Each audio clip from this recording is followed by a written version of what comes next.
9th class का RBSC का Rajasthan board का गणित का ये दूसरी इकाई है। बीज गणित के नाम से है और 24 नंबर 24 मार्क्स का है। बहुत ही आसानी से ये नंबर आ सकते हैं, थोड़ा सा ध्यान देंगे तो। ये पहले तो बहुत बड़ा था ये टॉपिक, लेकिन इसमें से बहुत सारे जो है वो हटा दिए सूत्र। जैसे बहुपद के अंदर एक चर वाले बहुपद, बहुपद के शून्यक, गुणनखंड और सर्व समीकरण। देखिए, एक ये x प्लस वाई की होल स्क्वायर है, x माइनस वाई का होल स्क्वायर है, x square minus y square है और होल क्यूब का है। x plus y whole cube, x minus y whole cube ये है। और इनका बहुपद के गुणनखंड में प्रयोग, मतलब गुणनखंड करना इनसे, इन सूत्रों से। और ये इतनी सारी चीजें हटा दी। देखिए ये वाली, ये बहुत सारी चीजें हैं जो एग्जाम जो इस बार है कोविड की वजह से ये हटा दिया गया, हमारा सिलेबस कम कर दिया गया। ये शेषफल प्रमेय पूरा का पूरा हटा दिया, शेषफल प्रमेय का कथन हटा दिया, उदाहरण सहित हटा दिए हैं, गुणन प्रमेय भी हटा दी, उसकी उपपत्ति भी हटा दी और ये इतनी सारी सर्व समीकरण भी हटा दी। X plus A X plus B की हटा दी, A plus B plus C whole square हटा दी, X cube plus Y cube plus Z cube minus 3xyz ये भी हटा दिया। तो ये इतना सारा हमारे सिलेबस में से हटा दिया, ये कुछ भी हमारे कोर्स में नहीं है। मैं वही क्वेश्चन लूंगा जो हमारे सिलेबस में है, हमारे पाठ्यक्रम में रखे गए हैं, बाकी हम नहीं लेंगे। तो सबसे पहले तो बहुपद कहेंगे किसे, शुरू करते हैं इसको। बहुपद, तो बहुपद किसे कहेंगे? तो देखिए, बहुपद होता है एक बीजगणितीय व्यंजक होता है। उस बीजगणितीय व्यंजक के अंदर चर की घात धनात्मक पूर्णांक होनी चाहिए। बीजगणितीय व्यंजक जो होता है उसके अंदर जो चर होता है, एक्स और वाई को चर मानते हैं, उसकी घात धनात्मक पूर्णांक, धनात्मक पूर्णांक का मतलब 0 1 2 3 4 5 ऐसी होनी चाहिए, तभी वो बहुपद कहलाता है। ऐसे जैसे मैं आपको कहता हूं कि ये इस तरीके से लिख दिया, बिल्कुल ये बहुपद है। आप देखिए इसमें चर की घात है वो धनात्मक पूर्णांक है। चर की घात धनात्मक पूर्णांक होनी चाहिए, यानी 0 1 2 3 4 ऐसे। तो ये बहुपद कहलाता है। अब मान लीजिए इसके अलावा कुछ हुई, 0 1 2 3 4 5 है, ये जो संख्याएं हैं धनात्मक पूर्णांक है, इसके अलावा कुछ भी हुई तो वो बहुपद नहीं होगा। जैसे मान लीजिए आपको कोई इस तरीके से दे देता है, ये बीजीय व्यंजक है, तो ये जो है वो बहुपद नहीं है, ये बहुपद नहीं है। क्यों नहीं है? क्योंकि इसके अंदर चर की घात 1/2 है, चर की घात 1/2, जो कि ऐसा हमारे इसकी परिभाषा में ऐसा नहीं है। चर की घात हमेशा धनात्मक पूर्णांक 0 1 2 3 4 इस तरीके से होनी चाहिए। अगर इस तरीके से कोई दे दिया आपको तो ये भी बहुपद नहीं है। आप देखिए x की घात 1/x है, अगर ये x ऊपर जाएगा तो x की घात -1 हो जाएगी, और जब घात माइनस में हो गई तो उसको बहुपद नहीं कहते हैं। चर की घात, इसको बहुपद नहीं कहेंगे, ये नहीं है, क्योंकि यहां पर चर की घात बराबर -1, इसलिए ये बहुपद नहीं है। तो बहुपद होने के लिए क्या होना चाहिए? चर की घात धनात्मक पूर्णांक होनी चाहिए, बाकी कुछ भी नहीं चाहिए, न अंडर रूट में चाहिए, न बटे में चाहिए, न माइनस में चाहिए, कुछ नहीं चाहिए। अगर ऐसी आती है घात तो वो बहुपद नहीं होता। तो ये आपको एक सिंपल सी जो परिभाषा है, आसान सी परिभाषा है, वो आपको याद होनी चाहिए। अब इसके ऊपर आधारित प्रश्न, वैसे बहुपद कितने प्रकार के होते हैं वो प्रश्न आएगा तभी मैं आपको बता दूंगा, एक्सप्लेन कर दूंगा, समझा दूंगा। अब देखिए चलते हैं, इसके आपकी किताब के ही प्रश्न है ये। निम्नलिखित व्यंजकों में कौन कौन एक चर में बहुपद? एक चर, एक चर का मतलब है एक्स वाई नहीं होना चाहिए, जेड नहीं होना चाहिए, कुछ नहीं होना चाहिए, एक ही चर होना चाहिए, एक ही अल्फाबेट होना चाहिए, अंग्रेजी का एक अल्फाबेट के अलावा दूसरा नहीं होना चाहिए। अब देखिए 4x² 3x और 7, x अकेला ही है इसमें, y नहीं आया, एक ही है, इस x के अलावा दूसरा कोई भी चर नहीं है, इसलिए ये एक चर में बहुपद है, एक चर। ठीक है। अब इस सेकंड में देखिए वाई स्क्वायर अंडर रूट 2, इसमें भी एक ही चर है, वाई अकेला ही है ना, कोई दूसरा वेरिएबल नहीं है। ये है 2 3 अंडर रूट टी, और ये यहाँ ऐसा नहीं है, ये है अंडर रूट 2। तो ये जो है निम्नलिखित व्यंजकों में कौन कौन एक चर में बहुपद है? ये बहुपद ही नहीं है, बहुपद नहीं है, ठीक है ना, कौन एक चर में बहुपद। तो इसमें चर तो एक ही है, पर बहुपद क्यों नहीं है? क्योंकि इसमें टी की घात 1/2 हो गई। 1/2 नहीं चाहिए, बटे में नहीं चाहिए, माइनस में नहीं चाहिए। अगर ऐसी घात आती है तो वो बहुपद नहीं होता है। ये भी बहुपद नहीं है, बहुपद नहीं है।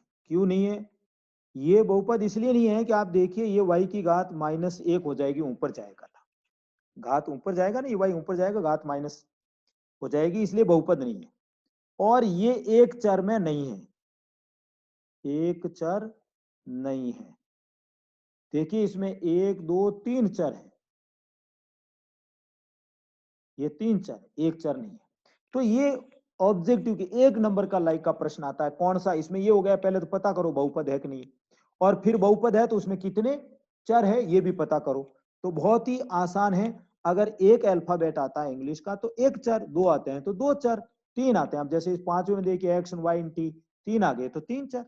और बहुपद होना चाहिए क्योंकि उसके अंदर जो चर है उसकी घात धनात्मक पूर्णांक होनी चाहिए, तभी वो होता है। अब दूसरा प्रश्न, एक्स स्क्वायर का गुणांक बताना। गुणांक मतलब गुणा का अंक, एक्स स्क्वायर के गुणा में कौन है? ये दो है, वो प्लस में, तो यहाँ पर एक्स स्क्वायर का गुणांक, इसके गुणा में देखिए एक है, यहाँ पर इसके गुणा में एक है, तो यहाँ पर लिखेंगे एक्स स्क्वायर का गुणांक, एक्स स्क्वायर का गुणांक इसके अंदर है वो एक है। यहाँ पर देखें एक्स स्क्वायर का गुणांक, इस दूसरे में एक्स स्क्वायर का गुणांक, गुणा में कौन सा अंक है? तो -1, यहाँ पर देखिए -1 है। यहाँ पर तीसरे में देखते हैं एक्स स्क्वायर का गुणांक, तो एक्स स्क्वायर के साथ गुणा में कौन है? π/2, ये इसके गुणा में है। और यहाँ पर देखिए इस लास्ट में एक्स स्क्वायर का गुणांक, आप देखिए यहाँ एक्स स्क्वायर है ही नहीं, है ही नहीं, इसका मतलब जीरो है उसके गुणा में, तभी तो वो जीरो हो गया। यानी अगर मैं इसको लिखना चाहूं तो मैं ऐसे लिखूंगा, ये ऐसे, तो एक्स स्क्वायर के साथ गुणा में जीरो होगा तभी तो वो इसको जीरो बना देगा। तो इसलिए अगर यहाँ नहीं है इसका मतलब उसका गुणांक जीरो है। बहुत ही आसान।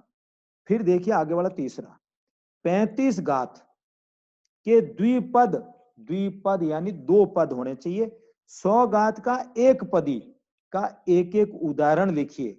अब देखिए साहब इसका उदाहरण लिखना है, दो पद होने चाहिए, घात 35, ये घात 35, अब दो पद होने चाहिए, यहाँ कुछ भी लिख दो, हेलो 4 लिख दो, 5 लिख दो, कैसा भी एक्स लिख दो, बस ये दो पद हो गए, -3 लिख दो, -2 लिख दो, ये दो, यहाँ घात 35 होना चाहिए, बस यही खासियत है। फिर घात 100 का लिखना है तो एक्स की घात 100, अब एक पद ही तो ये एक पद, अब यहाँ साथ में गुणा में 2 लिख दो तो कोई फर्क नहीं पड़ेगा, गुणा में कोई संख्या लिख दी मतलब पद एक है, प्लस माइनस करते ही दो पद आ जाएंगे।